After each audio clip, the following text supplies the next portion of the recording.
y que puede estar pues muy bien vestido, aparentemente, digamos, en una situación preocupante, ¿no? Meditando, reflexionando, ¿no? Que, frente a un problema que pueda tener. Y también vemos una estructura que ya está toda fisurada, ¿no? Entonces también representa pues una alerta al proceso de deterioro. Entonces, esto obviamente puede ocasionar en ambos casos una afectación parcial o total de su integridad si no se interviene de manera oportuna. Entonces, muy importante es ver a las edificaciones, sus partes, a las infraestructuras, sus partes, como los seres humanos. O sea, en eso radica el éxito de una buena intervención. Yo creo que a todos ustedes le va a interesar preservar su integridad. Yo creo que a pocos le va a interesar cuánto cueste, si no es que ya no tienen los accesos para poder, digamos, subvencionar un tratamiento, pero yo no he escuchado a una persona que diga, oye, ¿cuánto cuesta este remedio? 10 y el otro 2. No, dame el de 2 porque es más baratito y a ver cómo la paso, ¿no? Todo el mundo, al momento de estar en una situación de peligro, pídame lo que quiera, doctor, yo compro lo que sea, pero sálveme, por favor, es mi vida y es válido. ¿Por qué no mirar así a las estructuras? ¿Por qué no mirar así a los pilares del puente, a las losas? ¿Por qué dejar que el tiempo pase y a veces no tomar las acciones debidamente para que esto pueda, digamos, tomar un mejor curso? La microestructura del concreto. El concreto es un material maravilloso que puede perdurar por muchísimos años, decenas, centenas o miles de años si lo diseñamos y lo construimos bien. Está conformado por la pasta de cemento, la pasta hidratada, los agregados y la zona de interfase que de manera conjunta interactúan y van a conferirle unas prestaciones mecánicas, unas propiedades mecánicas de resistencia y también de durabilidad a través de su baja permeabilidad. Entonces, el agregado grueso, como ustedes saben, ocupa un volumen hasta de las 3/4 partes en el concreto, y la pasta de 25-40%, y también la zona de interfase una pequeña cantidad en volumen, pero digamos que es muy clave que esa pequeña cantidad, valga la redundancia, esté bien conferida, que esas micras de 10 a 50 de espesor sean lo más sólidas, con una baja permeabilidad, porque ahí está el éxito de la durabilidad de las edificaciones.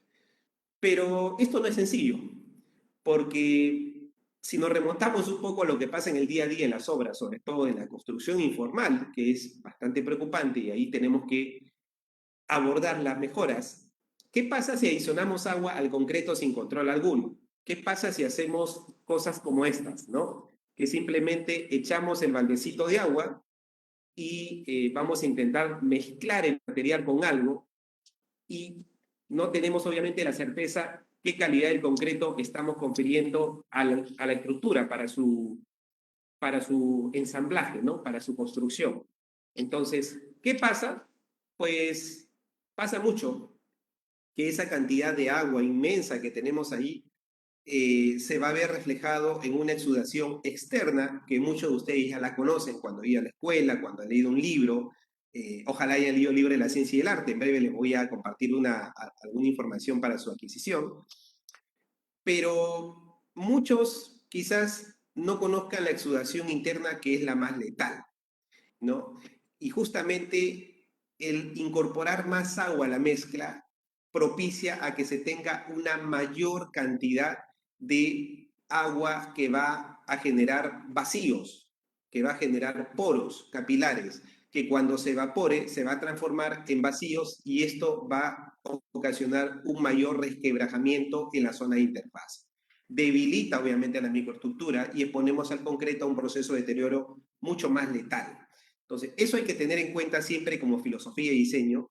Primer mensaje, el agua, si bien soluciona algunas cosas, bueno, muy limitada, por cierto, en estado fresco, en el estado del concreto endurecido, perjudica no solamente las propiedades mecánicas porque va a disminuir las resistencias, sino también la durabilidad debido a la gran presencia de permeabilidad. Bueno, ahí estaba el libro que les comentaba. Pueden, digamos, complementar la información sobre la pasta hidratada, sobre los mecanismos de deterioro del concreto, un poco sobre la la conformación de la pasta, los volúmenes, lo que es en sí el concreto, sus propiedades, los materiales integrantes, la reología, el comportamiento mecánico, a través de esta publicación que hemos entregado al sector construcción ya hace un poco más de un año, y al cual agradezco a todos los participantes y público en general que han venido tomando, digamos, su ejemplar durante estos primeros meses. Muy bien, dentro del proceso de deterioro, ustedes van a encontrar pues las causas físicas y químicas rápidamente. Las causas físicas preocupan, sí, porque tenemos, digamos, dos pilares de causas muy recurrentes, que son el desgaste superficial, sobre todo en estructuras horizontales, y el fisuramiento. El desgaste superficial, hablamos de abrasión en estructuras horizontales, pavimentos industriales, urbanos, interprovinciales, la erosión generalmente en elementos verticales, ¿no? Por el paso de viento, partículas eólicas que arrastran y tocan las estructuras. La cavitación, sobre todo en el caso de estructuras hidráulicas. Los puentes, que están sumergidos parcialmente con una cota de fluido y por lo tanto en las partes inferiores de los pilares se ven sometidos al proceso de cavitación. El fisuramiento siempre relacionado pues al cambio de volumen, que esto puede ser por las temperaturas, puede ser por una presión de cristalización de las sales en los poros, cuando adicionamos este producto para que se descongele la nieve, por ejemplo, en Estados Unidos, en Canadá, acá mismo en Perú, en algún en general, cuando hace mucho frío, de repente alguien puede encontrarse con algunas capas de nieve y poder utilizar estos productos para agilizar el retiro de la nieve. Entonces, la sal genera una presión de cristalización y obviamente va a eliminar la capa protectora, la piel protectora del concreto.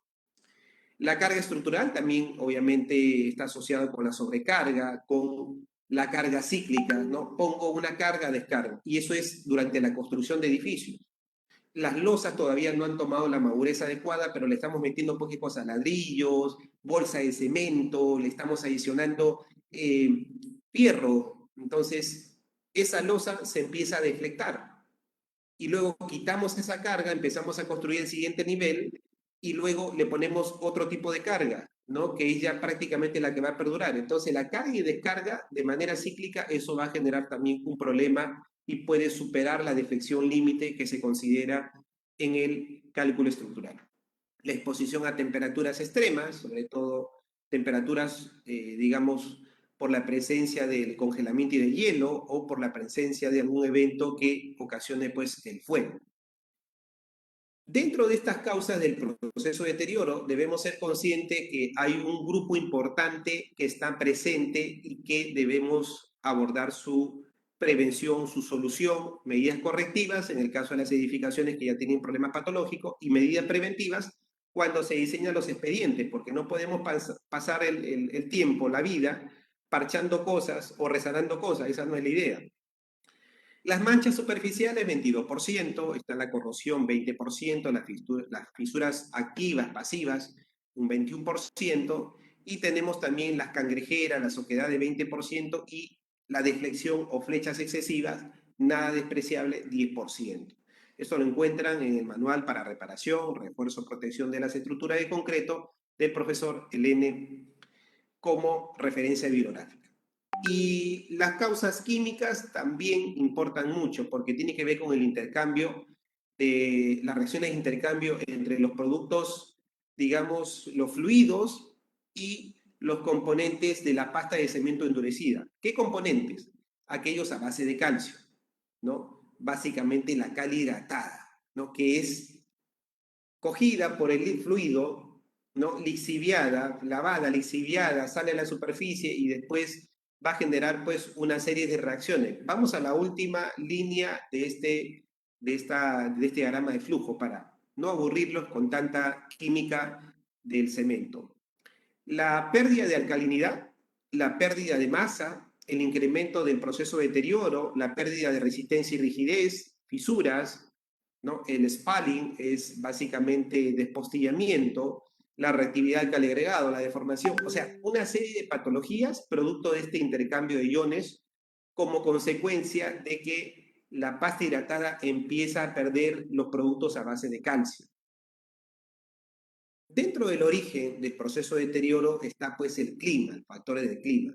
Entonces, cuando ustedes van a desarrollar un expediente técnico, las especificaciones de los materiales, no solamente hay que mirar Lima, no solamente hay que mirar Tumbes o Tacna, no nos alcanza hoy en día.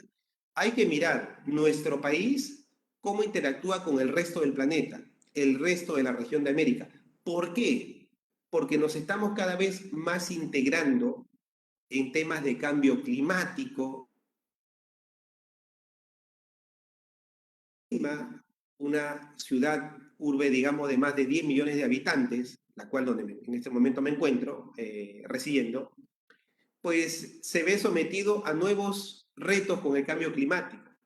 Hoy en día ya tenemos truenos, hoy en día tenemos algunas tormentas eléctricas, no muy continuas, pero las hay, y la gente se sorprende. Claro, para mis hermanos que viven en Iquito, que viven en Ayacucho, que viven en Huancayo, esto es pan del cada día.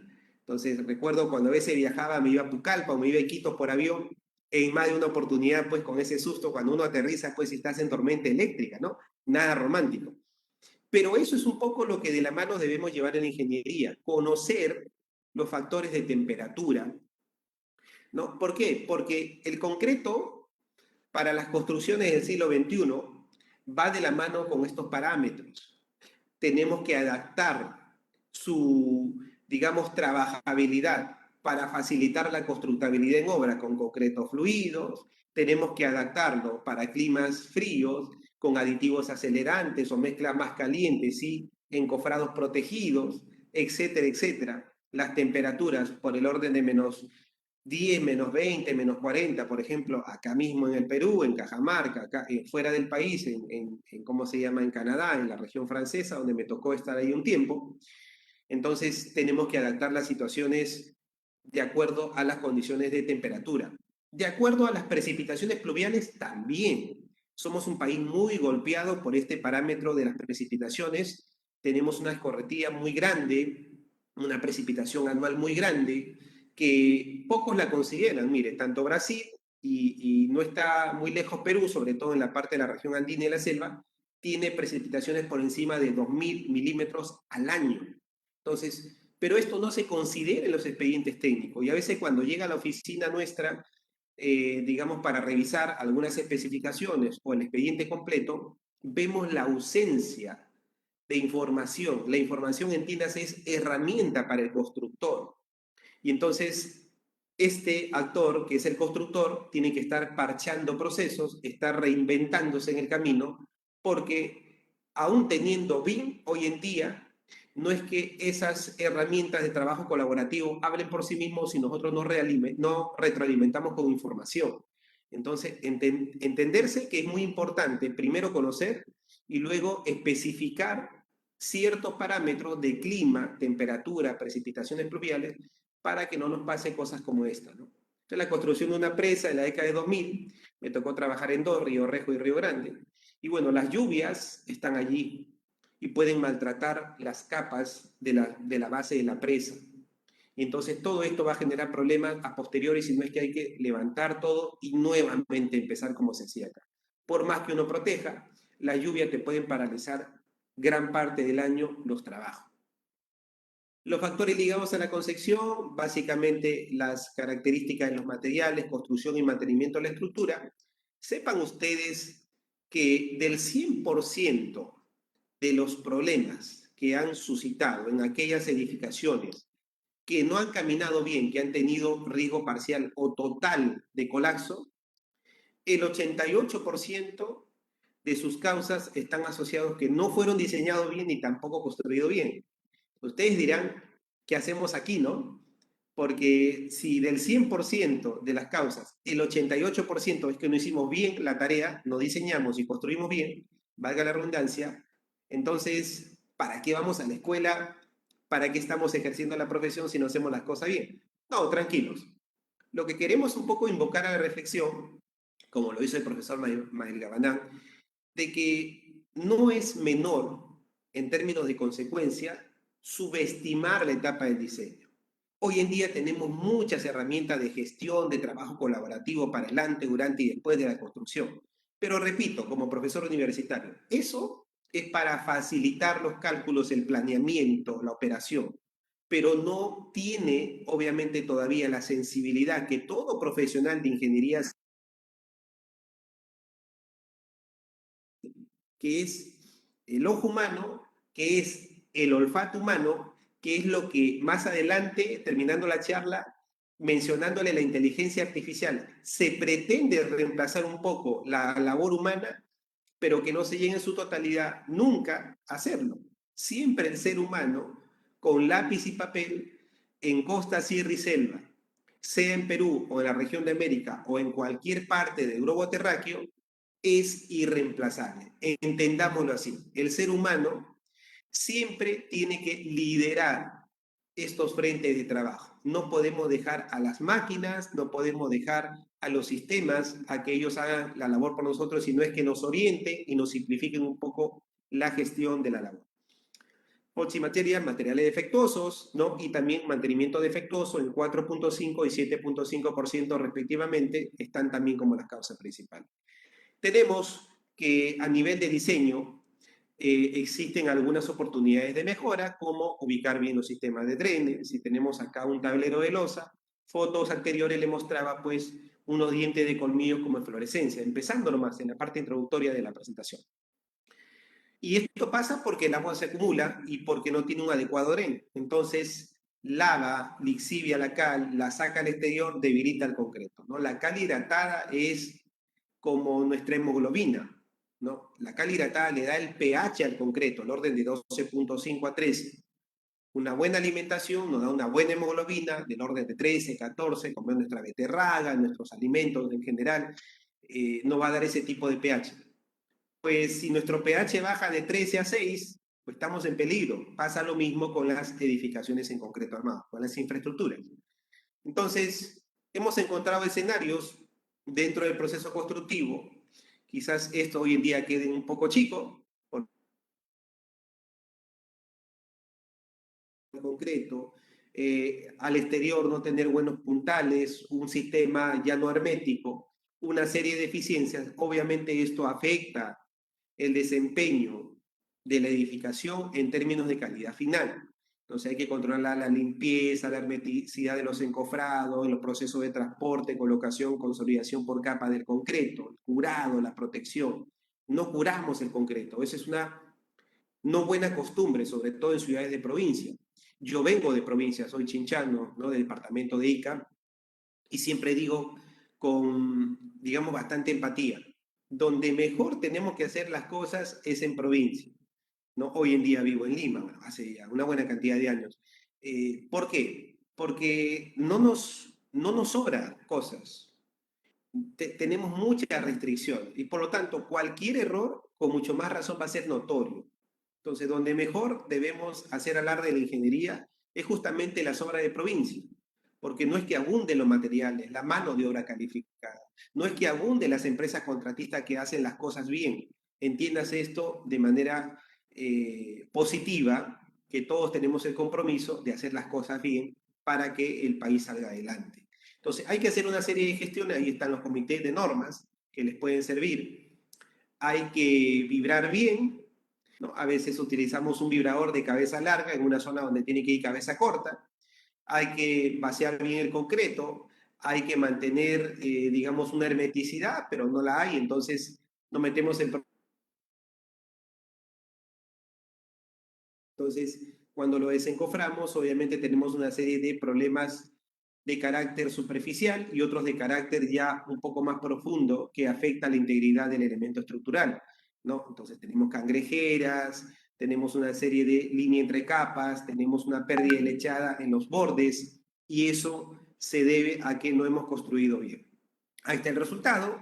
Obviamente aquí pues todo el mundo ya se preocupa, aquí la supervisión te para la obra, ya no es tan romántico, la cosa empieza, digamos, a ponerse más tensa porque, en serio, te paran la obra y algunos dicen, no, pero yo lo resano, claro, es que no te miran, no te ven, no tienes a veces una supervisión. Ejemplo, los edificios en Lima que se construyen en provincia, ¿no? Se construyen solos. Y a veces la supervisión pues entra a tallar al final o a veces nos llaman a nosotros como empresa de consultoría cuando algo ya estuvo muy mal y nuevamente el círculo vicioso. Nos preocupamos cuando algo ya no funciona. Jefe, se está viendo todo el acero, sí, le juro por la zarita que puse todo el acero. Claro, ahí el acero se nota, pero eso ya prácticamente no tiene cura, ¿no? Entonces, alguien dice, pues le pongo un puente de adherencia, le pongo un concreto de alto desempeño encima, pego ahí la foto del ingeniero para que no se caiga y le ponemos una velita. Lo que ustedes hagan, pónganse siempre primero ustedes, ¿qué cosa pasaría si alguien viene sobre una herida, le pone un curita? Pues sí, por el momento, pues nos van a llevar al lugar, al hospital, a la clínica, y luego te van a lavar, quitar el curita, te lavan y te limpian y te empiezan a hacer tratamiento. Pero, pero no es que vayas con el curita, digamos, a solucionar el problema, no, al contrario, esa herida se puede infectar. Entonces pasa lo mismo acá. El parche no es la solución. El parche es algo burdo. Es la última medida que uno debe hacer si cabe el término salvar la estructura dentro de los riesgos controlados, que en pocos casos se dan, la mayoría de los casos sucede de que hay que tomar decisiones de reemplazar parte del concreto o a veces eliminar la estructura, rehacerla de vuelta, no es la solución el parche. Entonces, no nos acostumbremos al parche, es algo que preocupa. Lima tiene una alta densidad de edificios que se construyen día a día y cuando nos llaman para hacer alguna consultoría, ya cuando el parche no funcionó, nos dicen, ingeniero, y solamente tengo hasta mañana y por favor, ayúdenos. Entonces pasamos de ingeniero Sotomayor a San Sotomayor y yo a veces me río y le digo, oye, no me certifique, milagro tampoco hago. Entonces salvar una estructura no es fácil. Si estamos desde el inicio, desde la prevención trabajamos, sí muchas cosas se pueden mitigar, muchas cosas se pueden salvar. No hacemos mantenimiento, la idea es hacerlo, obviamente, con bastante sentido sobre la consecuencia que esto tiene, digamos, repercusión. Toda estructura sufre un proceso de deterioro, ¿no? Las edificaciones, las infraestructuras, los puentes, las carreteras. Los puentes, ¿no? Sobre todo. Pasa un tiempo, si no atiendo, obviamente, a través de un programa de mantenimiento, esto se va a deteriorar y va a estar por debajo de un límite crítico para su intervención. Repotenciarlo va a costar como hacer otro puente. Y créanme, nuevamente, la reflexión, lo hacen, ¿eh? O sea, se gasta miles de millones de soles en el país parchando, rehaciendo, antes que planeando y ejecutando un mantenimiento simple. En algunos casos igual nos llaman y es penoso, ¿no? Vemos un puente que es muy bonito por encima, no tiene más que 5, 6, 8 años, carros van, carros vienen y abajo hay que rezar cuando uno mira el tablero de losa. Acá mismo en Lima hay muchos puentes en el centro de Lima, en las principales arterias, que ya tienen problemas significativos de patología, presencia de patologías, ¿no? Lixiviación de la cal hidratada, la presencia del CO2, súmele la, digamos, la deficiencia que han tenido en términos de calidad del concreto hace 25, 30, 40 años, se especificaban pues concretos solamente por resistencia, concreto 210, 280, hoy en día no alcanzan esos concretos, ¿no? Entonces, cuando hablamos de durabilidad. Entonces ya se ve pues una losa que tiene problemas en el fondo, un frente carbonatado, una presencia masiva de leaching, de lixiviación, ¿no? La cal hidratada se salió, y una corrosión que va avanzando porque si el acero, al medio tú le das donde está el acero, que es el concreto, un pH por debajo de 9, la edificación no necesita tener pues presencia de un ambiente marino para que se genere la corrosión, ¿no? Hay dos tipos de corrosión, lo vamos a ver en breve, por carbonatación y también por la presencia del ion cloruro. Entonces, pasan problemas, digamos, de índole grande y graves que hoy en día hay que afrontar. Recomendaciones, programen el mantenimiento. Entonces, hay que hacer pues un chequeo preventivo. Vayan al médico. Ese es el mejor consejo siempre que les doy. Intento predicar con el ejemplo, no es tan sencillo, como ser humano a veces también uno se relaja un poquito. Hace tres meses fui al médico y hace unos días también, mirando cierto chequeo, yo digo, oye, qué importante es el chequeo, porque a la primera hay 1000 soluciones para el reto, para lo que te han detectado. Para la segunda hay 20, 30. Y para la tercera etapa uno dice, uy, ¿qué pasa? Ya no tengo solución. O tengo una o dos. Entonces, que Dios siempre le confiera mucha salud.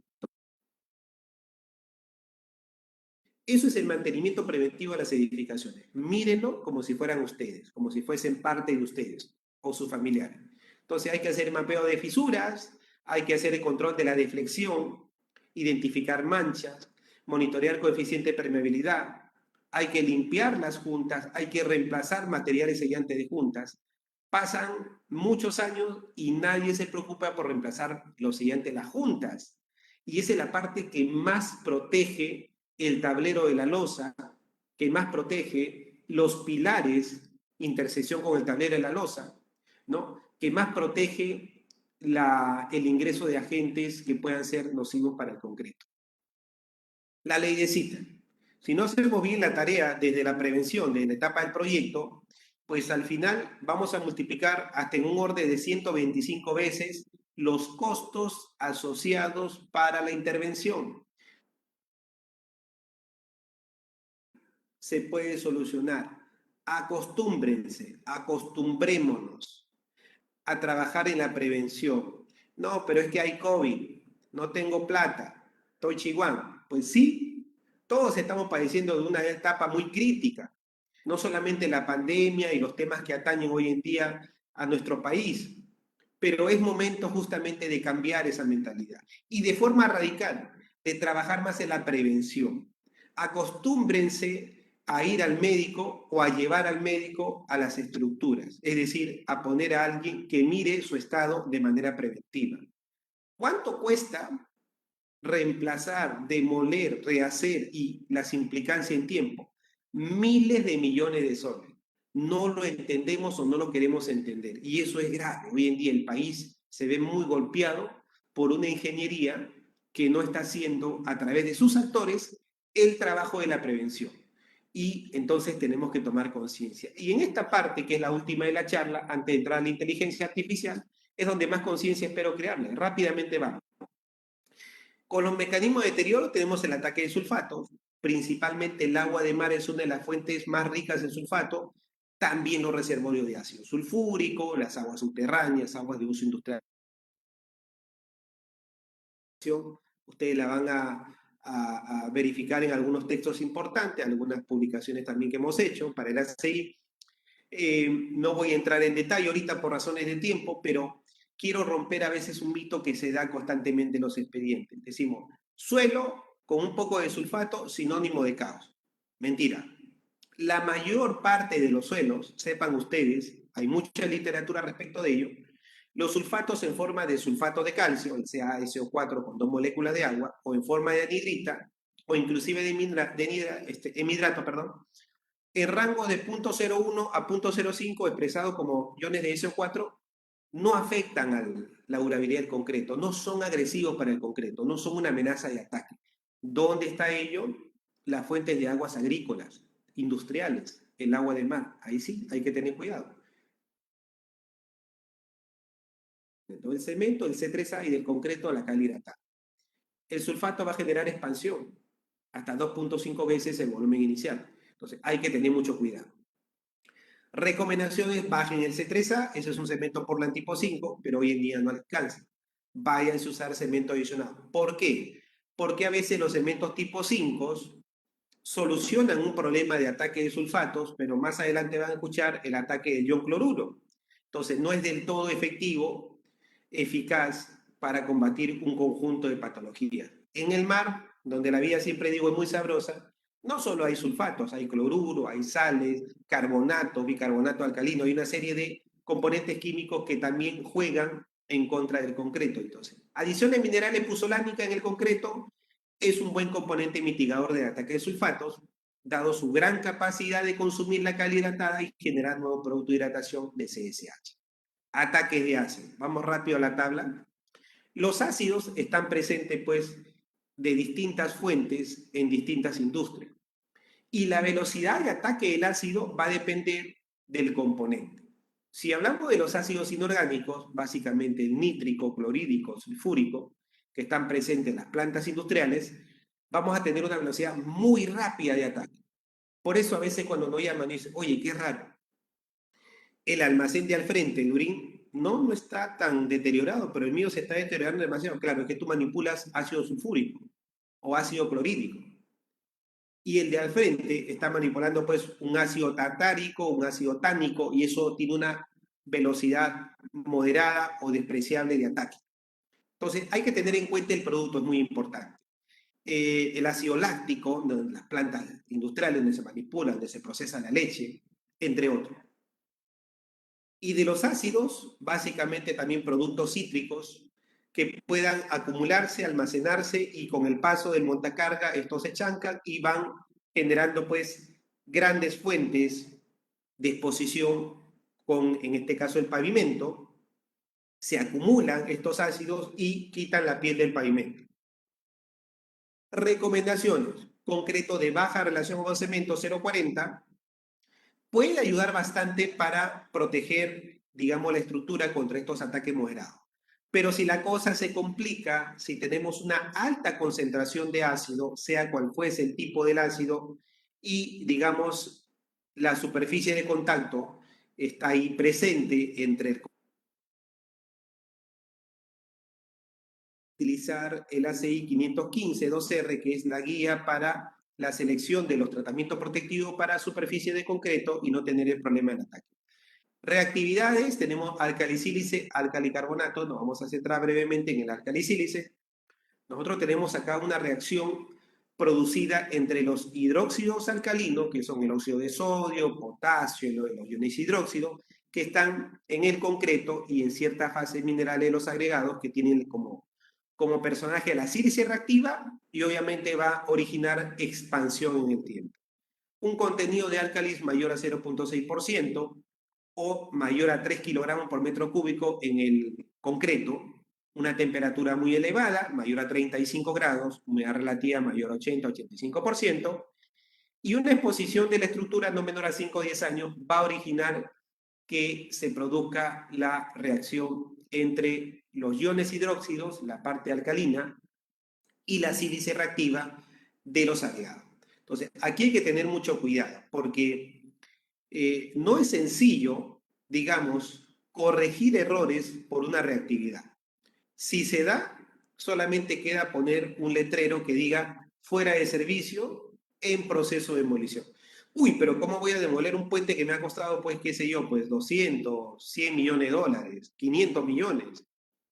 Un sistema de infraestructura, puentes, carreteras, reservorios, badenes, muelles, que cuestan miles de millones de soles. ¿Cómo lo voy a demoler? Pues sí, la muy mala noticia es que no queda otra solución. Este es la única patología que hasta el momento no tiene cura. Cura cuando se presenta ya en la edificación.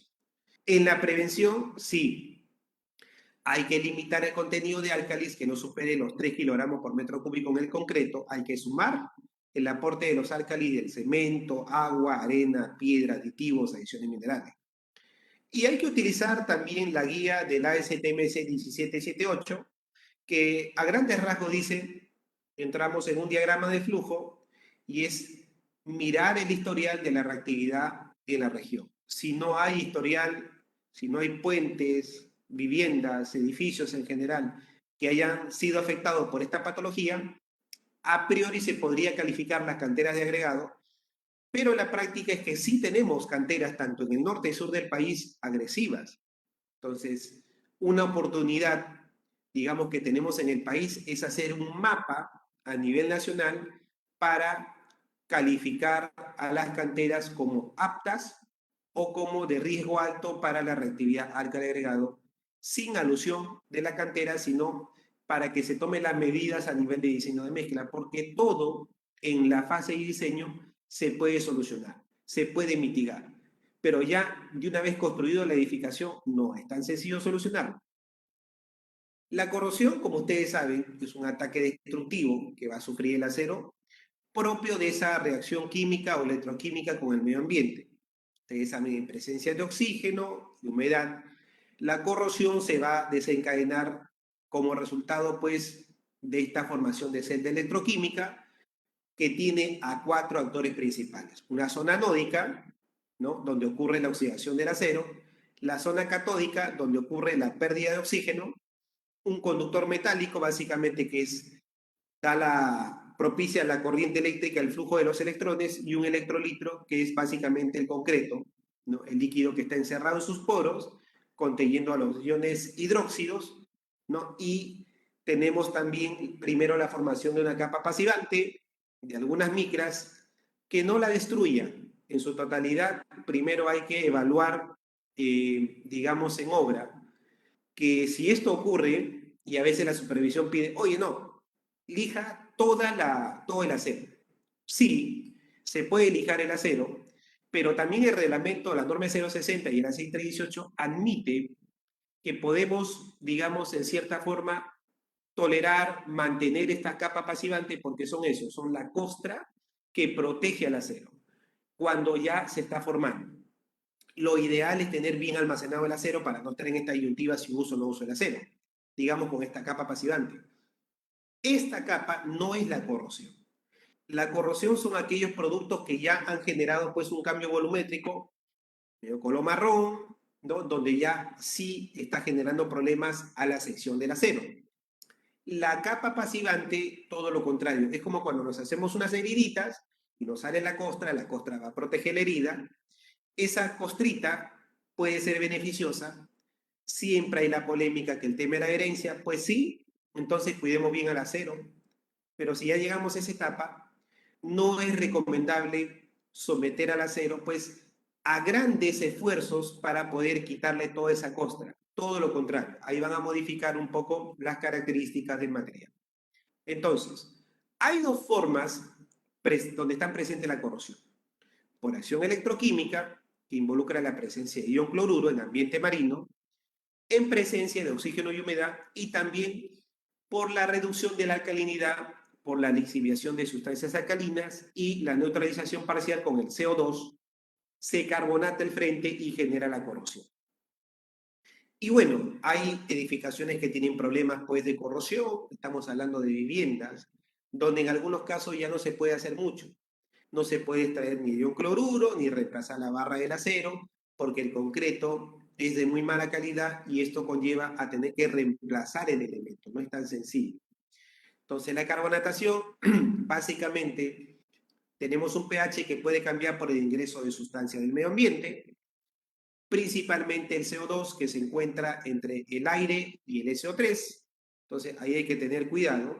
El SO3 también está presente y se produce básicamente de la combustión de combustibles fósiles. Estos van a entrar, básicamente el CO2, que es el más relevante, van a entrar a la superficie del concreto por los poros, empiezan a bajar, se van a combinar con la cal hidratada y van a generar frentes carbonatados. Entonces disminuye el pH por debajo de 9 y genera la corrosión. Es una prueba con la fenolftaleína para ver que existen frentes o no carbonatados. La idea es que todo sea de un color púrpura uniforme, pero como ya no pinta en los extremos, sinónimo que esta diamantina, una losa, está siendo carbonatada tanto de la parte superior como inferior. Esta es una losa de estacionamiento. Muy bien, recomendación. Bajen la relación agua-cemento. Utilicen a veces inhibidores de corrosión. Hay buenos aditivos en el mercado. Barra de titanio, ¿no? También barras de basalto, muy importante usar. Un buen recubrimiento. Respeten el recubrimiento. Lo digo con mucha pena. A veces cuando vamos a obra y chequemos los recubrimientos, pues la norma, el reglamento dice, pues, o el expediente, 2,5 pulgadas en estructura de ambiente marino. Y cuando medimos esto no llega a veces ni a la 1,5 pulgadas.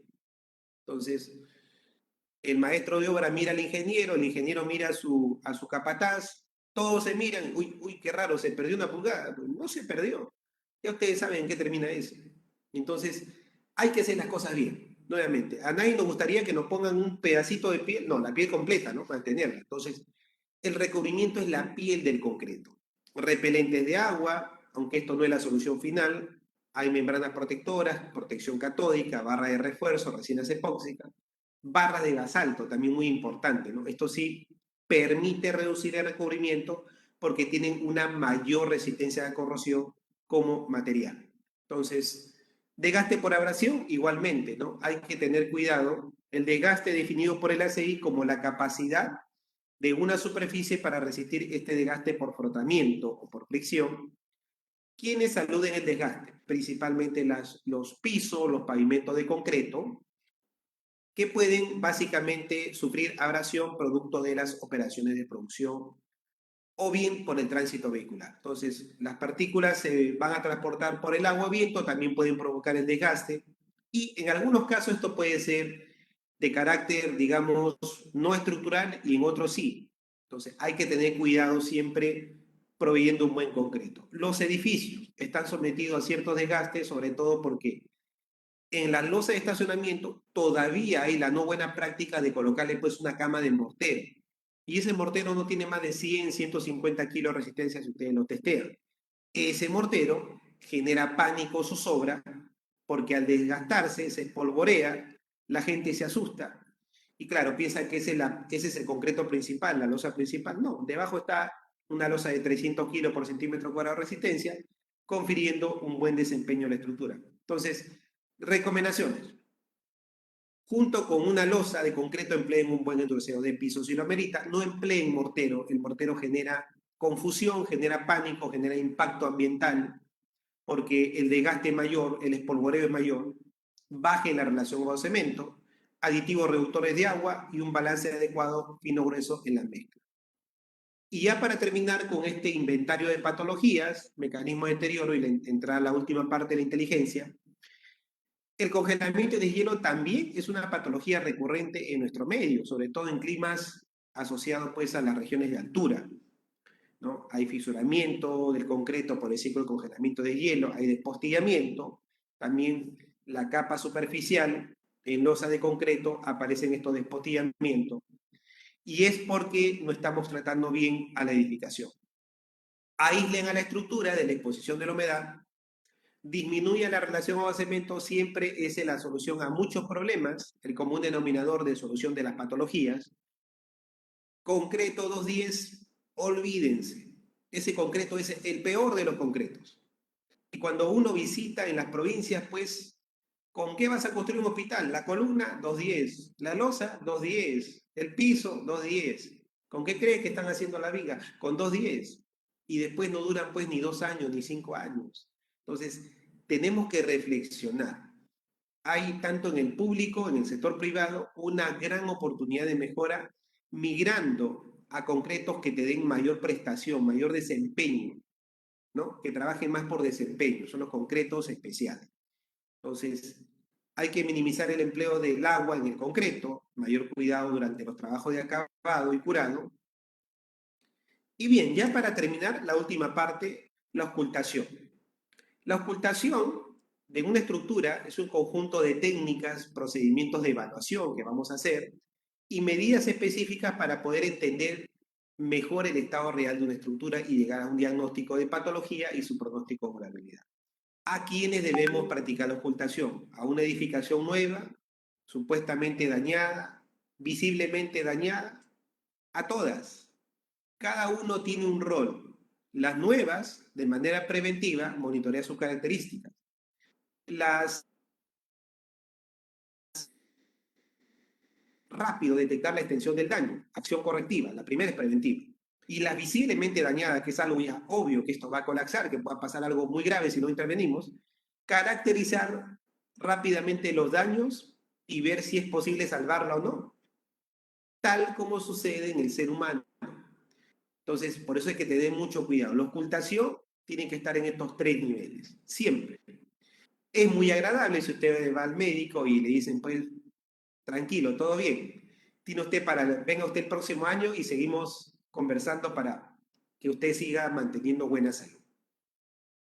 Y esto es las edificaciones pintándose, resanándose, ajustándose, temas de carácter estético y, ¿por qué no?, abordando temas de carácter estructural si la edificación lo ameritara. Para nadie es agradable, obviamente, estar así, ¿no? Ya uno tiene dolor, no le calme el dolor, hay que intervenirlo, hay que operarlo, o mejor dicho, perdón, hay que encamisetar la columna porque esto se va a caer rápido, ¿no? Entonces, estemos así, no estemos así. Obviamente la parte de abajo es crítica. Bueno, y tienen una serie de normas partiendo del ACI 318, sobre todo el 562, que es los requerimientos para la evaluación, reparación y rehabilitación de estructuras de concreto existentes y comentarios. tienes el ASI 224, en lo que es evaluación y reparación de fisuras en estructuras de concreto, etcétera, etcétera. Ustedes pueden hacer una captura de pantalla ahí rápido. Tienen varios códigos y reglamentos para evaluar las estructuras. ¿Qué técnicas? Hay empresas que se han vuelto muy especialistas en ello. Consulcreto tiene un servicio que también es para hacer ensayos no destructivos y destructivos. Hablemos de las técnicas. Varias. De control mecánico tenemos pruebas como la esclerometría comparativa, la resistencia a la penetración, el ensayo del arranque, de ruptura, el método de madurez, entre otros.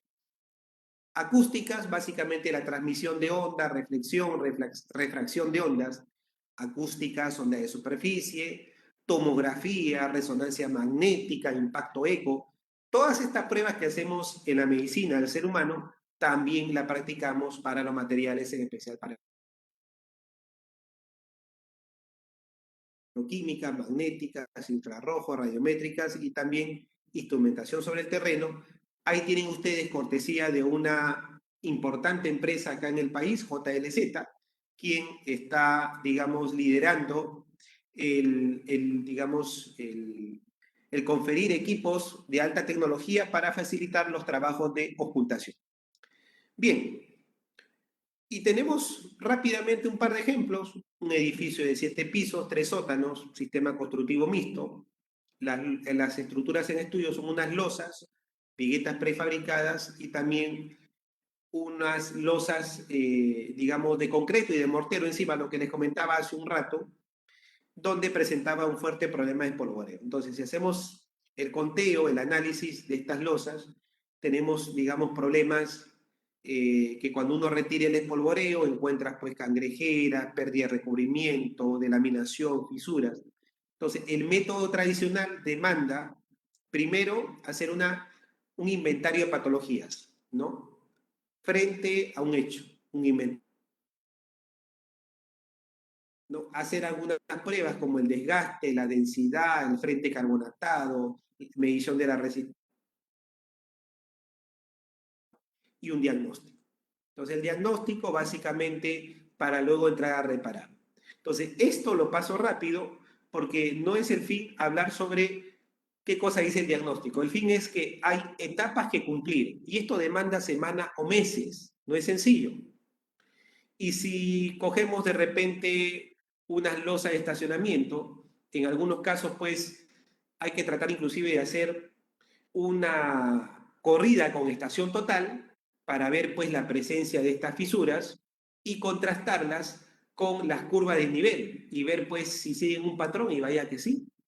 Entonces, ver algunas pruebas cualitativas, ensayos no destructivos, como son básicamente el ultrasonido, la esclerometría comparativa y otros destructivos, como es la diamantina, para luego a través de un método como el de SONREF, buscar una ecuación y predecir la resistencia de distintos elementos estructurales sin tocar, sin alterar la misma, ¿no? Utilizar, por ejemplo, los métodos de escaneo, ¿no?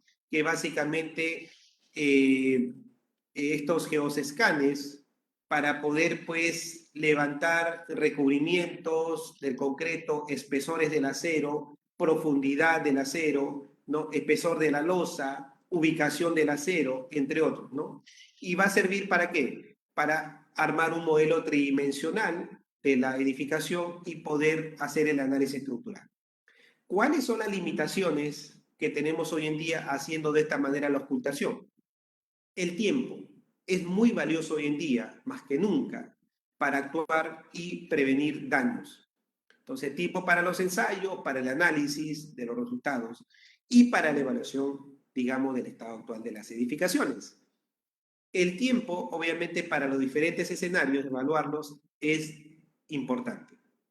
Hay que revisar de manera detallada la información para evitar inducir errores humanos en la transcripción, análisis, interpretación de resultados, y se requiere, como el caso nuestro en Consulcreto, de un gran expertise por parte del equipo multidisciplinario. Tenemos un experto en patología, un experto en diagnóstico, un experto en reparación, rehabilitación, reforzamiento, un experto en concreto. Entonces, en construcción, se requiere un equipo multidisciplinario ¿para qué? Para poder hacer un correcto análisis de la información y un correcto diagnóstico o posible diagnóstico. ¿Hacia dónde apuntamos? Obviamente utilizar la inteligencia. Si todo esto que hace el ser humano lo apoyamos a través de la inteligencia, ¿no? Vamos a ahorrar tiempo. Entonces, la inteligencia artificial es maravillosa, bien usada. No como una moda, sino como una técnica que nos va a permitir ahorrar tiempo, simplificar etapas, ¿no? Porque la inteligencia va a tratar de imitar a la inteligencia humana a través del uso de un robot o de un software. Básicamente, Stuart Russell y Peter Norvig consideraban pues 4 tipos de intervención de la inteligencia. Primero, sistemas que piensan como los humanos, ejemplo, las redes neuronales artificiales, esas que tanto hoy en día se usan en las industrias. Tenemos los sistemas que actúan como los humanos, o sea, los robots. Tenemos los sistemas que usan la lógica racional, que son los sistemas expertos, y también los sistemas que actúan racionalmente, como son los agentes inteligentes. De todo esto, en construcción tenemos pues básicamente para el planeamiento, la programación, el tema del aprendizaje reforzado, tenemos el pronóstico, la gestión de riesgo, tenemos el machine learning, básicamente para predecir distintos escenarios de comportamiento, tenemos la prefabricación, el reconocimiento de imagen, tenemos ya varias cosas aprovechándonos del uso de la inteligencia artificial. ¿Para qué? Para poder analizar la información en tiempo real, poder mejorar nuestros modelos predictivos para detectar de manera oportuna ciertas anomalías en las estructuras evaluadas, evaluar diferentes escenarios de falla, optimizar el análisis de riesgo en una edificación, detectar, descartar datos erróneos durante la ocultación, aquí viene también la intervención humana, análisis de datos con las condiciones de clima y mayor confiabilidad para que ustedes puedan hacer oportunamente el diagnóstico del deterioro y abordar la solución. Experiencias, digamos, reales. Las presas. Las presas se utiliza mucho la inteligencia artificial. Hay que monitorear todo. Las presas no pueden fisurarse, están en contacto con el agua, no pueden tener grandes cambios volumétricos, esto puede llevarlas inclusive hasta su colapso. Entonces, esto se tiene que monitorear día tras día, hora tras hora, el estado, la envolvente de presión, ¿no? El paso, obviamente, de los fluidos, la estanqueidad de los fluidos, las fisuras, que no estén presentes en cantidades significativas, en espesores mayores a los permisibles, entre otros factores. Y acá tenemos una foto conferida por el doctor Gustavo Tumialán, que está en Estados Unidos. Yo le mando un fuerte abrazo, siempre es un gusto tenerlo a él en el ACI. Y bueno, algún momento espero que esté también apoyándonos en SICO, Rutgers University, digamos, el equivalente al Ministerio de Transportes digamos, en Estados Unidos, la FHWA, utilizan unos equipos muy interesantes. Gustavo me confirió la foto. Estos equipos que son robots, pues permiten con un sistema de navegación satelital, el GPS, el GPR, básicamente equipos para medir la resistividad eléctrica, se integran acá, equipos para medir básicamente deflexiones, ondas ultrasónicas, impactos secos. Con todos estos equipos incorporados en esta máquina, se puede en tiempo real, pasando el carrito en uno de los 2 carriles que dispone la vía, o 3 o 4, ver el espesor de la losa, su envolvente, digamos, en cuanto a daños, si hay delaminaciones, su envolvente de móvil elasticidad, si hay problemas de corrosión, si hay problemas de carbonatación. Le podemos adicionar todos los dispositivos y en tiempo real obtener un perfil del tablero de losa o del pilar de puente, ¿no? O de la placa en concreto armado.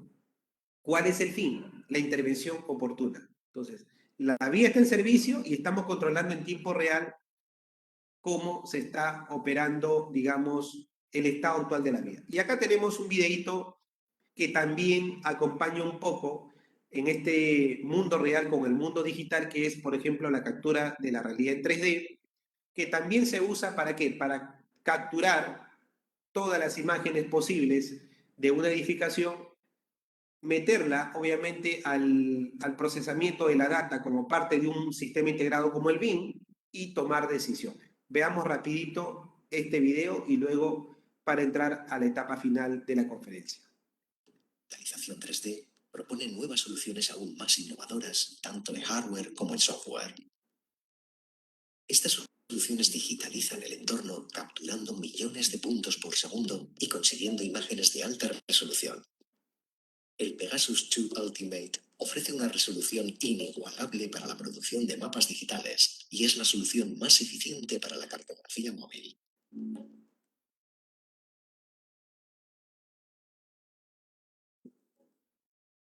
El Pegasus Backpack, con un diseño muy ergonómico, permite capturar datos fácilmente en interiores, exteriores e incluso en infraestructura.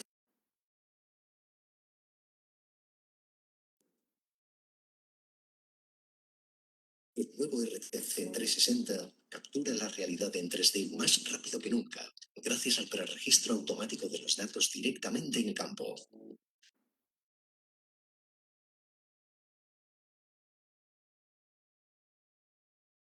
El BLK 360, que destaca por su simplicidad y ligereza, captura la realidad en 3D en menos de 3 minutos y transmite imágenes y datos de nubes de puntos directamente a una tableta.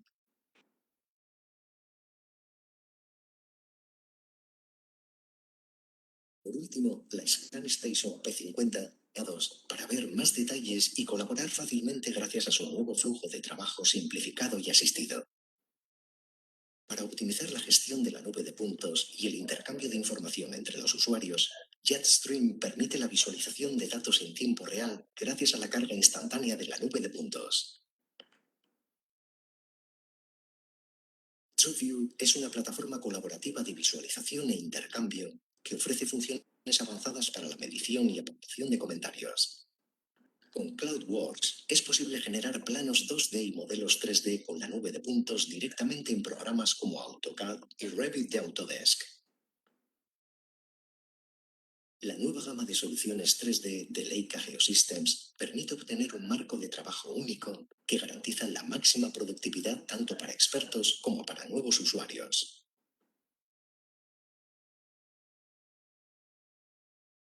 Muy bien, entonces, un poco el mensaje aquí que le quiero dejar es que ustedes, gracias a la inteligencia, pueden obtener mediante ciertas herramientas de digitalización, ciertas herramientas de captura de la realidad, información de campo que se va a convertir en parte del modelo Revit, en parte de su modelo para el análisis estructural.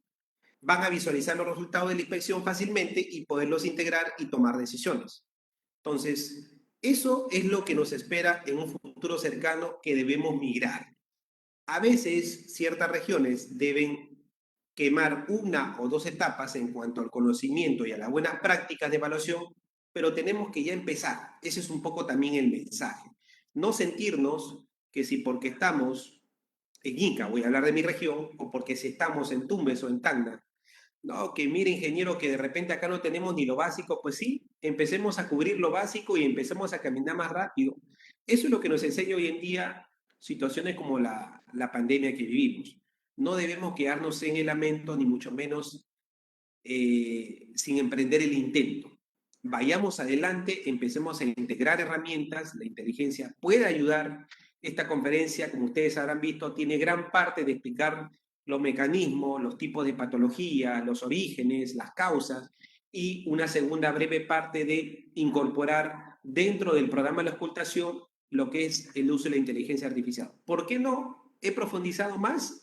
Porque creo que este es un punto de partida para las próximas conferencias que se van a venir, dado que debemos primero reconocer el interés de la importancia de simplificar los procesos para poder ocultar de una manera rápida y segura.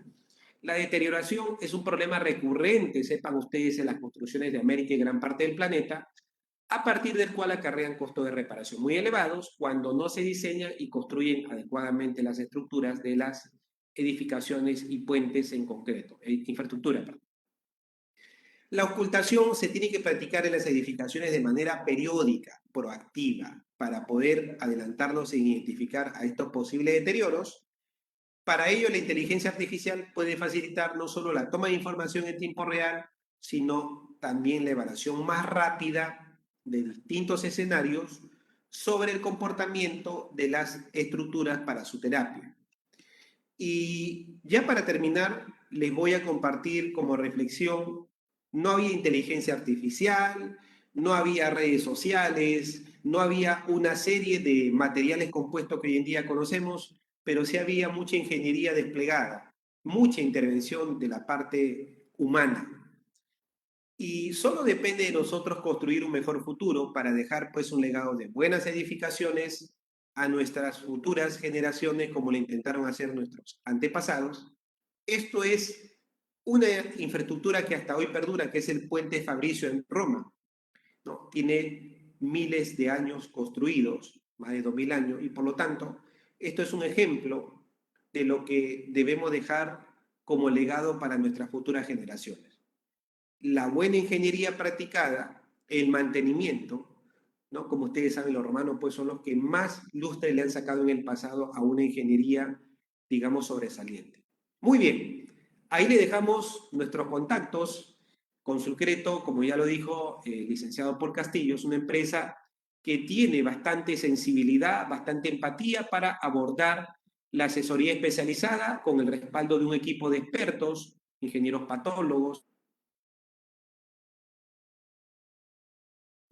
y esperamos acompañarlos próximamente en sus necesidades en los proyectos de construcción. Doy pase al licenciado Paul Castillo, agradezco mucho la invitación y también el acompañamiento por parte del público asistente a este evento importante organizado por Censico. Muchas gracias. Bien, agradecemos al expositor, el ingeniero Cristian Sotomayor, pues en esta noche ha sido importante poder escuchar sobre las patologías, las causas y aplicaciones de la inteligencia artificial para la reparación de las infraestructuras. Muy bien, tenemos preguntas y esta pregunta viene de nuestro Facebook oficial de Censico. Agradecer también a aquellas personas que nos están siguiendo en vivo también por nuestra red social. Esta pregunta indica así: ¿cómo se llama el líquido para verificar la carbonotación? Sí, tenemos una solución de fenoftaleína que se usa, digamos, en campo, ¿no? Se extrae una muestra de concreto, en el mismo sitio se aplica rápido la fenoftaleína y esto va a dar un color púrpura uniforme a lo largo de toda la muestra de concreto. En la parte que ya no coloree, se tiene, digamos, entendido que es la parte carbonatada, ¿no? Y justamente se mide la profundidad de la parte no coloreada para ver, pues, las implicancias, hasta dónde ya está, digamos, penetrando el frente carbonatado y si este está llegando al acero, que es lo más importante, porque si ya tenemos casi en gran parte que no colorea, es decir, vamos camino a exponer al acero a un proceso de corrosión. Ese es el mensaje que hay que tomar en cuenta cuando uno hace la prueba. Gracias, ingeniero. Esta pregunta viene de Guillermo Espinosa Jurado. Ingeniero Cristian, ¿Cómo está? pregunta: en cuanto al concreto, ¿cuál de ellos es el normativo para la construcción? ¿Cuál es lo que se está usando para las construcciones y que sea normado? Yo soy miembro de la norma 060 de concreto armado a través de la ACI Perú, junto con el ingeniero Julio Igachi, quien es vicepresidente de la ACI Perú. Y les puedo hacer dos comentarios o compartir, mejor dicho, dos reflexiones respecto al requisito o al tipo de concreto que se usa actualmente en las construcciones, en concreto armado. Nuestra norma 060, digamos, califica el concreto de 17 megapascal como, digamos, el requisito mínimo para las construcciones en concreto armado.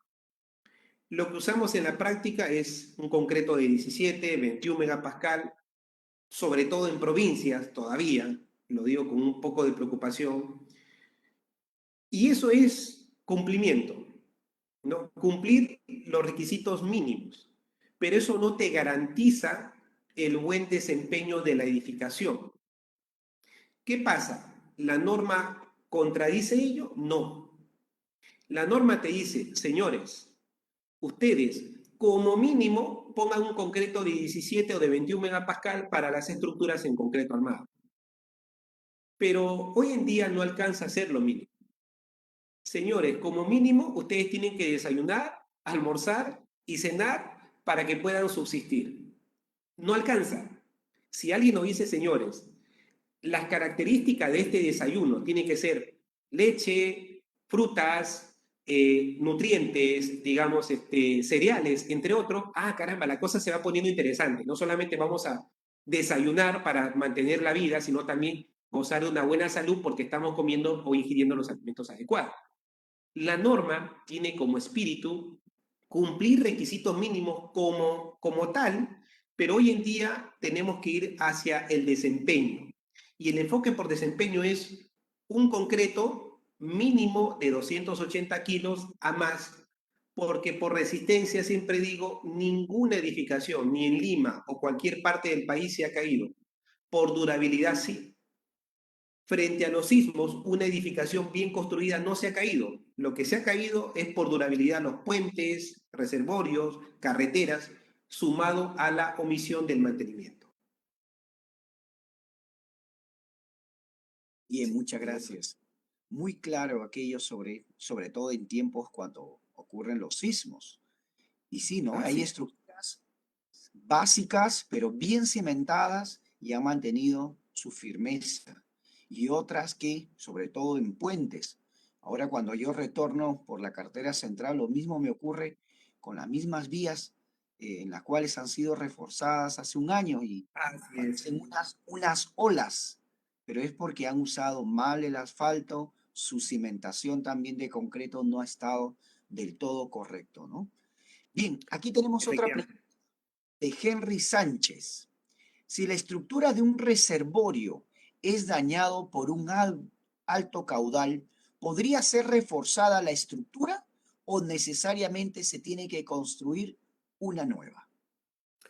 Tiene que hacerse un estudio de patología y vulnerabilidad para poder sacar un diagnóstico. Definitivamente la gran responsabilidad de intervenir las estructuras pasa por hacer un diagnóstico. Al igual que en el ser humano, si nos automedicamos, obviamente vamos a correr el riesgo de poner nuestra integridad en juego. Entonces, si un reservorio es, digamos, alterado sus condiciones de buena serviciabilidad por la presencia del fluido, varios aspectos: la calidad del concreto, la calidad del refuerzo, la estabilidad de la estructura del reservorio. Hay que evaluar en función a la antigüedad de la edificación del reservorio que se ha construido, perdón, de la infraestructura, digamos, si es que ha sido, digamos, alterado en cuanto a sus características físicas, a sus condiciones, digamos, de geometría, calidad del concreto, calidad de los materiales en general, y recién hacer la propuesta de intervención. Antes de eso, cualquier cosa que yo les diga va a ser pues como el famoso cumplimiento, ¿no? Cumplo con decirles, cumplo con transmitirles, pero eso no es, digamos, el fondo del problema. El fondo es evaluar y rápidamente diagnosticar e intervenir. Esa es la forma responsable como debemos abordar cualquier problema de deterioro. Bien, gracias. Uh -huh. Estamos chequeando también en el Facebook también las preguntas. Y esta es una pregunta de Celeste, un comentario. Celeste nos hace la consulta también por el Facebook. En nuestra sierra se observa que la mayoría de las obras hidráulicas sufren desgaste superficial en la losa de los canales. Y Sí, eso que apenas tienen 2 años de ejecutado. correcto. ¿Qué concreto podría Concreto 10. recomendar? Sí. Sí, concreto 210, estimado Paul. Esa es un poco las consecuencias. Ahí sí me atrevo un poquito más a profundizar, sin temor a equivocarme. ¿Cómo se especifican? Varias de estas especificaciones llegan a veces a nuestra oficina de consultoría. Concreto 210. El concreto 210 no resiste altas prestaciones de desgastes, sea por abrasión, erosión, cavitación. No resiste. Es el concreto más débil cuando hablamos en términos de durabilidad de desempeño. Entonces, ¿el reglamento te da la opción de emplear 210? Sí, el reglamento te da de manera general para las construcciones en concreto armado. Pero ya cuando abordamos estructuras hidráulicas o estructuras que van a estar en contacto con el fluido, con los fluidos, tenemos que ser muy responsables en usar lo mínimo del reglamento. Tenemos obviamente que apoyarnos de los especialistas para poder especificar concretos que den mejores prestaciones mecánicas. Lo que decía Paul es muy cierto, ¿no? Vamos a salirnos del concreto y vámonos al asfalto. ¿Cómo está, digamos, viéndose el asfalto hoy en día en el mercado? O mejor dicho, los pavimentos, para que no se sienta aludido un sector de los materiales de construcción, sino hablemos del desempeño de las construcciones, de los pavimentos. No resulta para nada sostenible, digamos, construir una vía y que 2 años después estemos llamando al parchefono y se esté reparando, o tengamos una vía que un carril funcione y la otra no. Entonces, no resulta para nada sostenible tener obras de pavimentación, cual fuese el material concreto, asfalto, con este tipo de, digamos, problemas de funcionalidad. Si los romanos vivieran, imagínense, pues seríamos el hazme reír de ellos. Si ellos fueron capaces de hacer estructuras que duran 2000 años y nosotros estamos haciendo estructuras que duran 2 años, pues saquen sus conclusiones. Obviamente esto no debe continuar. ¿Qué hay que hacer? Sencillo, construir bien usando materiales de calidad y procesos constructivos acorde a esos materiales. Construir bien, eso hicieron los romanos. Si no construimos bien y subestimamos tanto la calidad del material como el proceso constructivo, ahí están las consecuencias para no aburrirlos con tantos detalles técnicos. Bien, gracias, ingeniero. Tenemos otra consulta. Este viene de Flavio Enrique. Una consulta. Cuando una columna tiene una cangrejera muy crítica y hacemos la demolición respectiva, ¿es posible usar el mismo acero para hacer otra nueva columna o eliminamos todo? Gracias. Es una pregunta muy interesante. En principio, lo recomendable es usar todo de vuelta, todo nuevo de vuelta, ¿no? Porque hay que ver si esta columna, que se entiende que al día siguiente la supervisión la ha observado por cangrejeras que seguramente penetran hasta descubrir el acero, digamos, usar el acero que está, que es el resultado de la demolición de la columna, ¿no? Y uno dice, no, pero rescato el acero. Es un tema, digamos, no sencillo de dirimir. Primero hay que ver si bien el acero días anteriores ha sido pues fresquito colocado, armado con el encofrado, hay que ver las afectaciones según la técnica de demolición. Generalmente se podría usar si este no ve afectado su integridad. ¿Cuál es su integridad? Resistencia a la tracción, habría que ensayar un bastón, ver que este no ha sido alterado por el proceso de demolición, ver que su sección se mantenga, esto sí cumple porque obviamente tiene días de haberse colocado el acero. Siempre hay que ser, digamos, cauto en esta parte, porque lo que yo me quiera ahorrar en acero, pues simplemente más adelante puedo tener un problema si este ha tenido ya impactos, ha tenido picaduras propio del proceso de demolición sin haberse sometido a una evaluación. Recomendaciones. Yo generalmente no acostumbro a dar recetas de males. Lo que acostumbro a es invocar a que las cosas se hagan bien. Sí, pero ingeniero Cristian, pero ya tengo el problema al frente. Pues sí, el problema al frente simplemente limpia la cancha y vuelve a hacer todo de vuelta. Eso, producto que no hicimos las cosas bien. Hagamos las cosas bien. No llamemos ni al parchefono, ni al parcheacero, ni al reemplazacero, porque eso nos lleva a deteriorar no solamente o poner en riesgo la edificación, sino a deteriorar una imagen institucional. La ingeniería debemos hacer los actores el mayor esfuerzo para que se vea bien, sea bien visto por los actores. Ustedes se acuerdan antes de la pandemia lo que le decían a los médicos, le decían los matasanos, ¿no? Sobre todo aquellos que provienen de las instituciones públicas. Y esto asociado por una indiferencia con la atención para preservar la salud. Alguien llega con una herida, alguien tiene un problema, va a emergencia y obviamente le pusieron este apelativo de hace muchos años a los pobres médicos, ¿no? Hoy en día, si algo nos deja bien la pandemia, digamos, con un mejor trato hacia los médicos, es eso, ¿no? Ellos hoy en día y siempre han dado lo mejor por salvar las vidas humanas. Que no sigan llamando pues a los ingenieros los que no construyen bien carreteras, los que no hacen bien puentes, y esto es empatía, señores. Hay que tomar las cosas al toro por las astas. Construyan bien, planear mejor, vaciar el concreto por capas. El diplomado que seguramente Paul les contará de más adelante tiene como espíritu eso, hacer bien las construcciones en concreto armado. utilizar buenos concretos, hacer buenos procesos constructivos. Cualquier cosa, con todo gusto, los puedo ayudar, orientar, asesorar a través de Sensico, a través de Consulcreto, Sensico en el diplomado, Consulcreto en la parte de consultoría, pero asegúrense de abordar las etapas constructivas de manera correcta.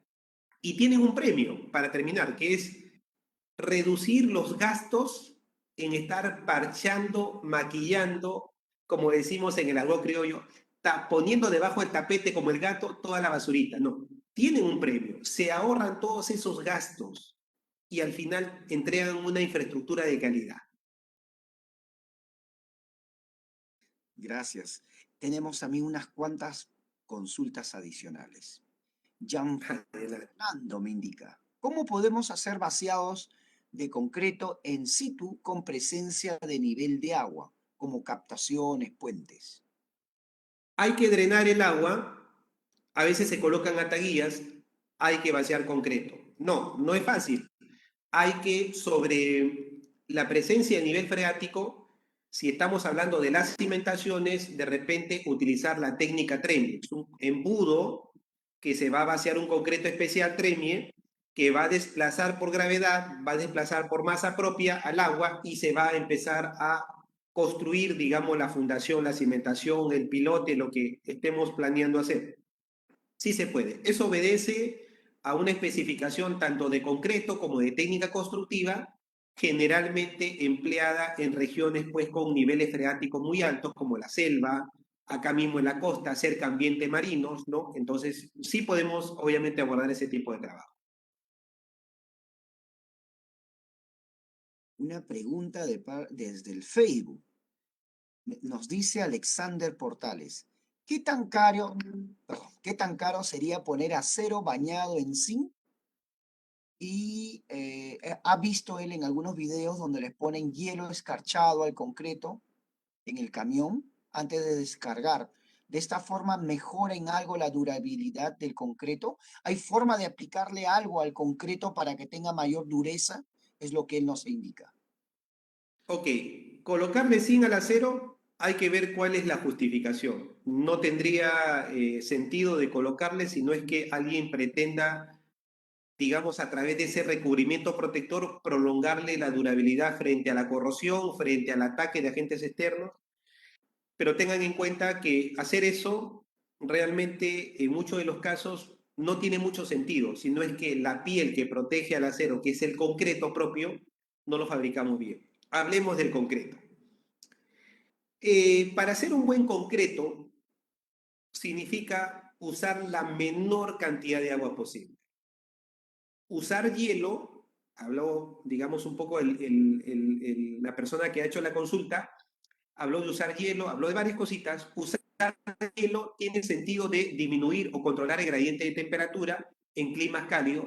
Se puede hacer, pero en esos casos yo recomiendo enfriar todos los materiales antes de fabricar el concreto, más que colocar el hielo. El hielo es bueno como medida última, no como medida prioritaria, porque el hielo hace perder rápido la trabajabilidad del concreto, sobre todo en climas cálidos. Bueno, hacer un buen concreto. Finalmente, eso también entendí un poco de la pregunta que preocupaba. Significa emplear menos agua. Significa emplear aditivos que reduzcan el agua, la necesidad del agua en el concreto, que fluidifiquen más la mezcla. Significa hacer concretos de baja permeabilidad.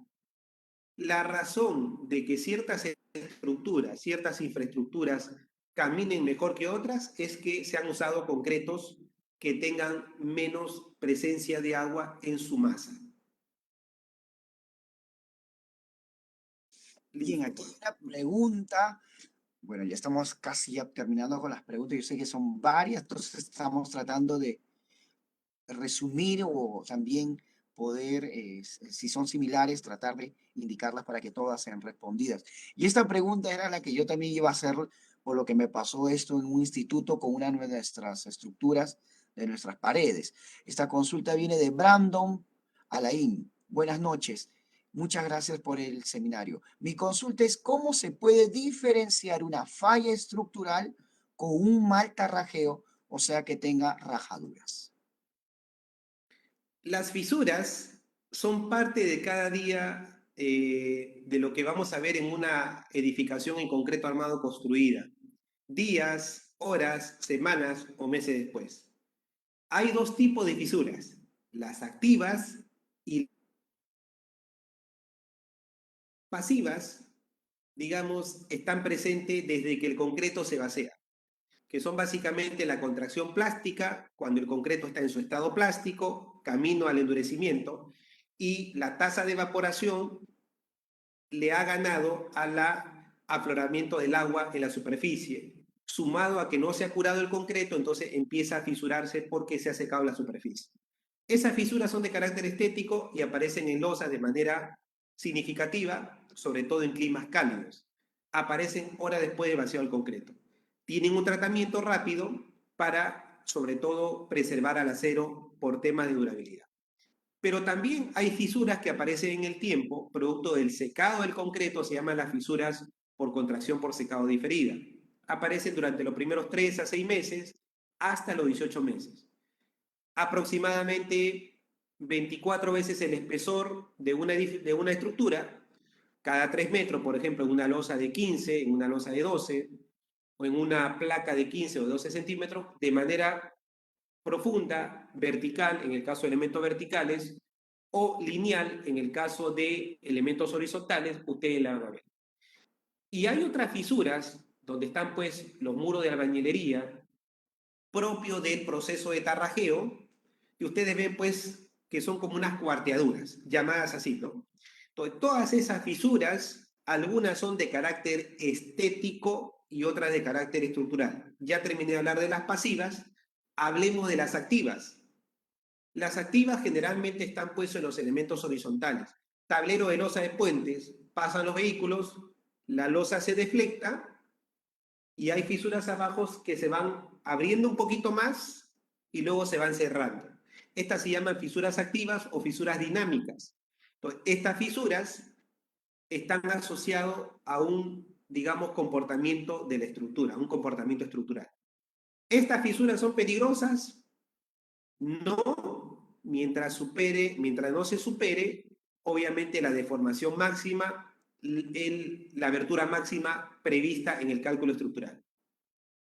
Sí, si por alguna deficiencia en la calidad del concreto conlleva a una mayor deflexión y por lo tanto consecuencia en la estructura en cuanto a un efecto, digamos, de sobrecarga que pueda haber en la losa y consecuencias de riesgo estructural que se tienen que analizar en un estudio de patología.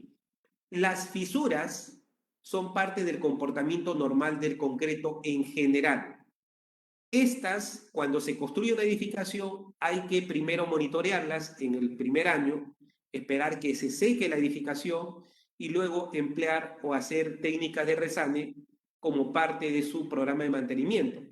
Yo me he mudado a un departamento acá nuevo, límite San Isidro con Magdalena, estoy cerca al mar, muy bonito, y hoy día justo pues recibía la noticia, ingeniero, vamos a ir a resanar unas fisuritas que están apareciendo en su departamento. Pues sí, hay que tomarlo de buenas vibras, esto es parte del comportamiento normal del concreto, siempre y cuando no tengamos patrones de fisuras que aparecen pues en todos los niveles de los pisos del edificio, que pudiésemos descartar, no hay fisuras en tu casa, Paul, felizmente, que pudiésemos descartar obviamente por fallas del suelo o alguna. Así que tranquilo, las fisuras son parte del comportamiento normal de concreto y en su mayoría la intervención es de carácter estético. No obstante, en plantas industriales, en puentes, en carreteras, en edificios de gran altura, hay que tomar mucha atención, dado que sí tenemos de la mano de la buena construcción de los materiales, buen proceso constructivo, el reto de mantener una edificación en buen estado de salud, porque hay condiciones, ya sean de cargas, de servicio o de exposición frente a ambientes marinos, ambientes con agentes contaminantes, no presencia de CO2. Lima abunda el CO2, obviamente hay una alta concentración de CO2. Una fisura es un camino para que entre el CO2 y genere frente carbonatado. Entonces, ahí sí, Ahí no nos podemos quedar de brazos cruzados y decir, no, el ingeniero Sotomayor dijo que las fisuras son parte de... Entonces, no, ahí hay que abordar rápido la intervención, sobre todo para preservar la durabilidad de las estructuras. Bien. Esta Espero pregunta poder también, haber contribuido, sí. sí, yo creo que sí. Esta pregunta también viene en muy relación porque también tiene muy parecidos con otras preguntas y vamos a resumirla. Y también me ha pasado en una visualización de una pared, de una obra cercana hacia una Ok. ribera la parte de la falda del cerro. Y esta pregunta viene de ¿qué pasa cuando una pared se abre con rajaduras grandes y detrás de ella hay tierra como que se desprende, ¿no? Eh, ¿Qué hacemos? ¿Subsanamos para que no se termine abriendo toda la pared o tendría No, que hacer otro trabajo? hay un tema que me olvidé de comentarles, lo complemento rápidamente con esta pregunta. Las fisuras tienen ciertos anchos permisibles. Fisuras, grietas, tienen ciertos anchos que hay que monitorear. Entonces, si superan los anchos permisibles, que generalmente son 0.3, 0.5 milímetros, ya hay que hacer rápidamente una evaluación integral de la estructura. No podemos subestimar si tenemos una gran fisura, pensar que simplemente es reparar. Nunca reparen una fisura que supere estos anchos permisibles, sino es hacer una evaluación rápida de qué viene ocasionando la misma. Para estos casos, ya no es solamente el material. Hay seguramente algún esfuerzo externo, ya sea la presión del terreno, ya sea alguna fuerza horizontal que está ocasionando, en este caso entiendo es un muro y hay un material que está ahí generando un empuje, entendí la pregunta, entonces hay que evaluar justamente esos esfuerzos que no superen los admisibles en el concreto. Lo más probable, si ya tenemos algunas rajaduras muy pronunciadas, es la intervención. Lo primero que hay que hacer es el apuntalamiento. Eso ya no es una fisura simple.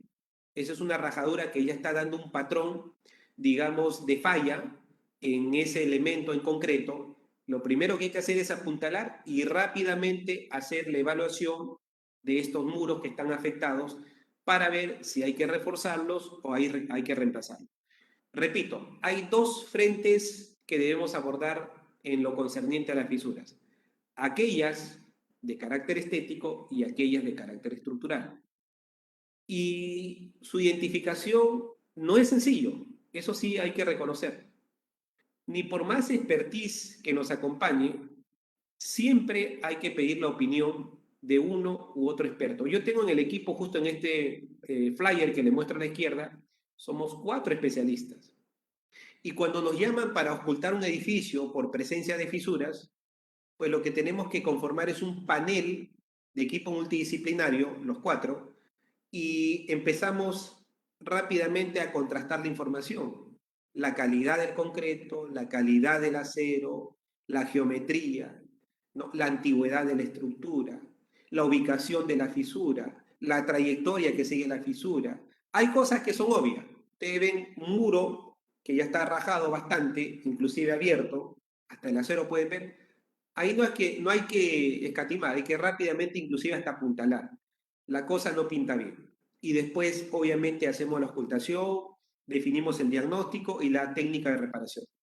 Hay otras que a temprana edad se detectan, son delgaditas, estas son generalmente más de carácter estético, presencias localizadas, se tratan con facilidad. Las rajaduras que mencionabas en la pregunta, Paul, hay que rápidamente hacer un estudio y, si es posible, encofrar la zona afectada, porque lo que siempre se quiere no es solamente hacer ingeniería y hacer el diagnóstico, la revisión, no, lo que se quiere es salvaguardar la integridad de los ocupantes y ahí no hay que escatimar esfuerzo, rápidamente hacer el apuntalamiento y en paralelo el estudio para su intervención. Muy agradecido. Y para concluir, tenemos esta pregunta de Richard en cuanto al uso de concretos superiores al 210, puesto que en zonas donde él parece ser que está en otra región, en este caso, ¿cuál sería la solución? ¿Qué nos podría usted indicar para poder trabajar con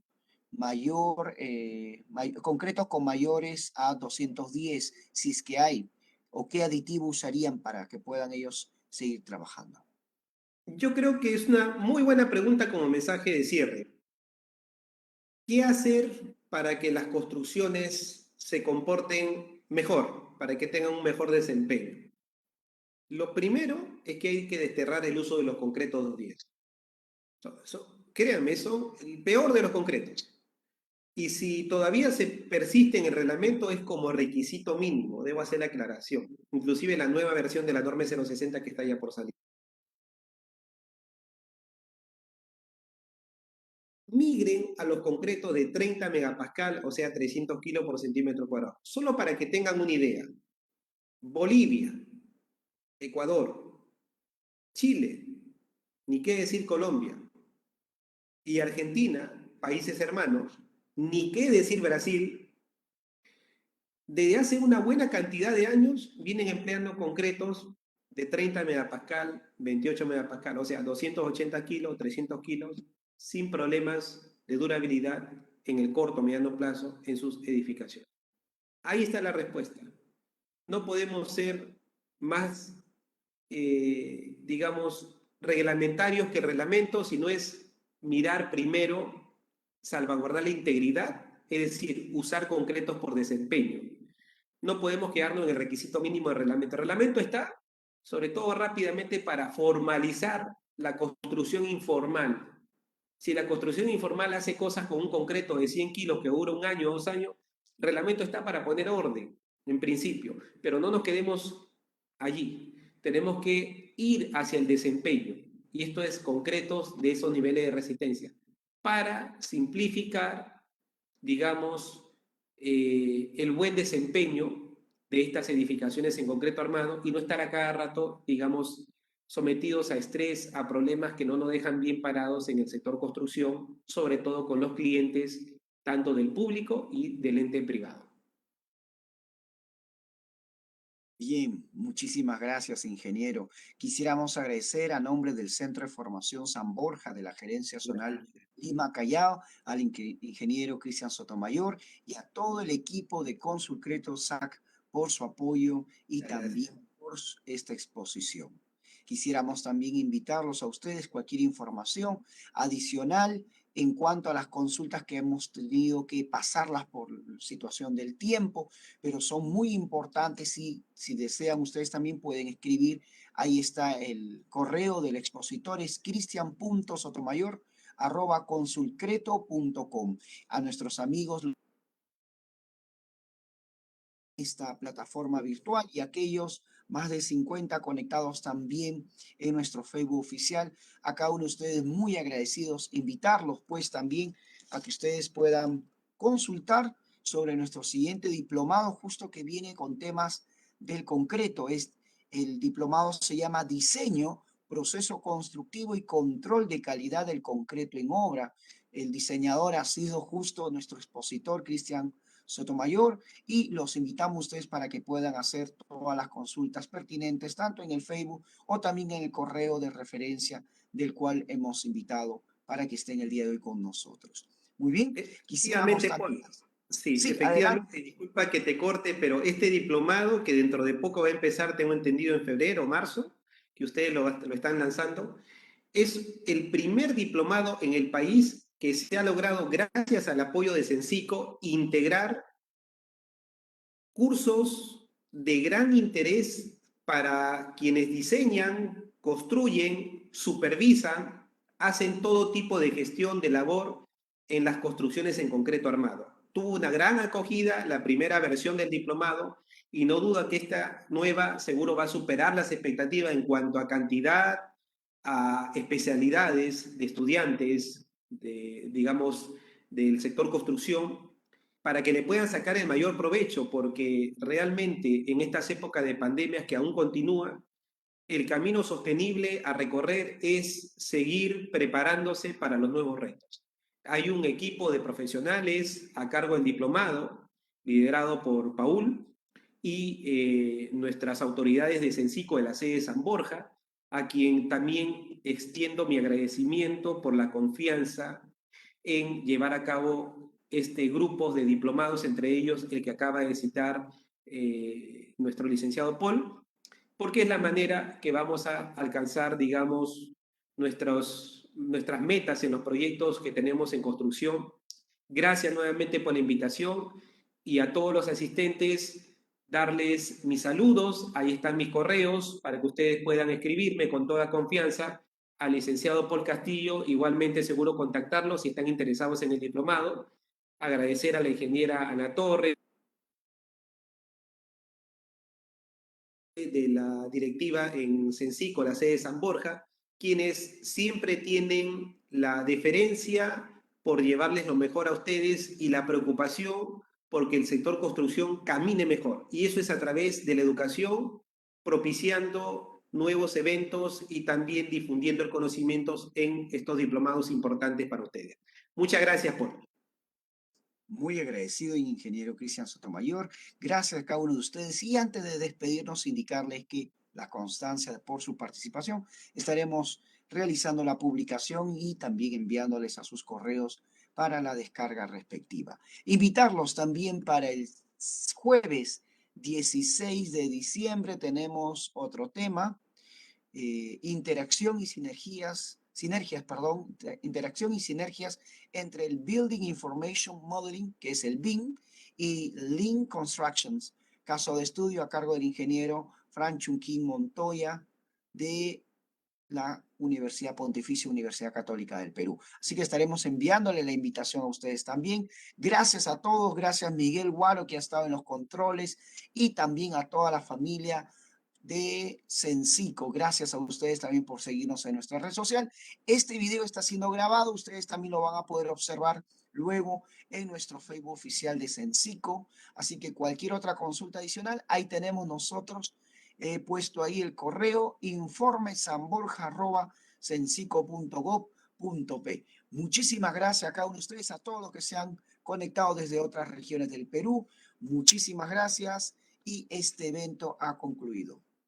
Nos vemos hasta la próxima semana, jueves 16 de diciembre. Estamos cerrando con broche de oro también esta participación de eventos.